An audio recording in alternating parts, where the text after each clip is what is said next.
Wagwan Mayutes. Funny that I should make this because the first video that I was going to upload after my return was going to be about why Peyton Watson hasn't signed a deal yet, considering the career season he's just had. Well, I look at my phone and I see this from ESPN, and it has to do with Peyton Watson. And it's been rumored. I wasn't sure what was going to happen, but it's happened. A sign and trade, or a trade and sign.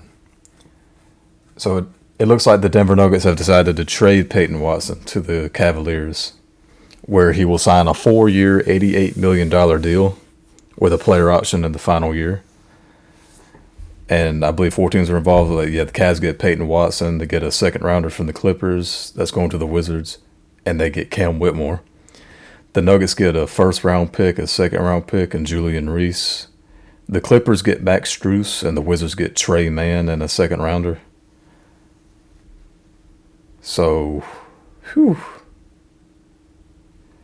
this is a trade. I have seen rumors that the reason why James Harden hasn't signed a contract extension with the Cavaliers yet is because he wanted to give the Cavs flexibility to pursue Peyton Watson since they were not able to land LeBron James.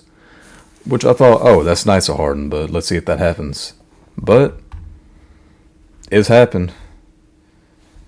And like I said, Watson's had a career year. He averaged 14.5 points, nearly 5 rebounds, 2 assists, and a steal, 41 from 3, 4 30-point games, and he averaged quite a few blocks.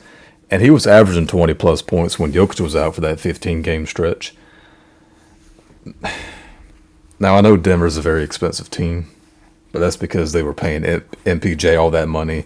They gave Christian Brown a giant extension that right now is looking terrible.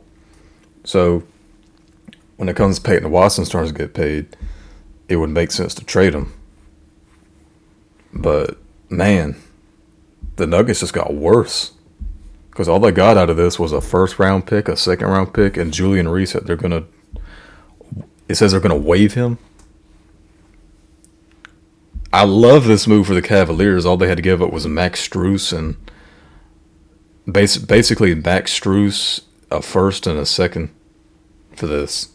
I love this for the Cavaliers. They get better at wing. Wing is something that they've struggled with. They need that 3-and-D guy. They drafted Isaac Okoro back in 2020. He was mediocre. He was a big disappointment for what he was drafted at. They traded for DeAndre Hunter, and that didn't really work out too well.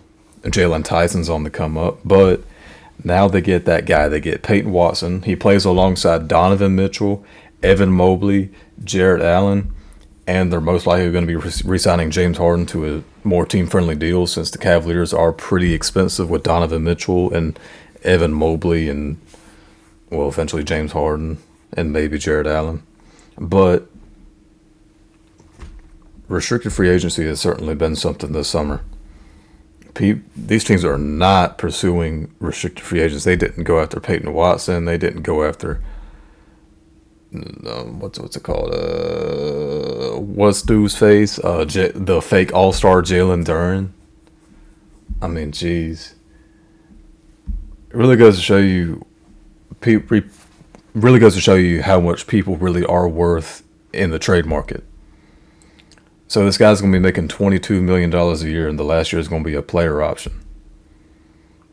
But I like this for the Cavaliers. They get Peyton Watson on a team-friendly deal, at least as far as I believe.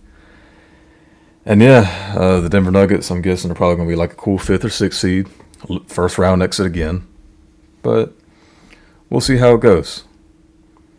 Yeah, that's all I wanted to talk about today. So thanks for watching. I'll see you later. Bye now.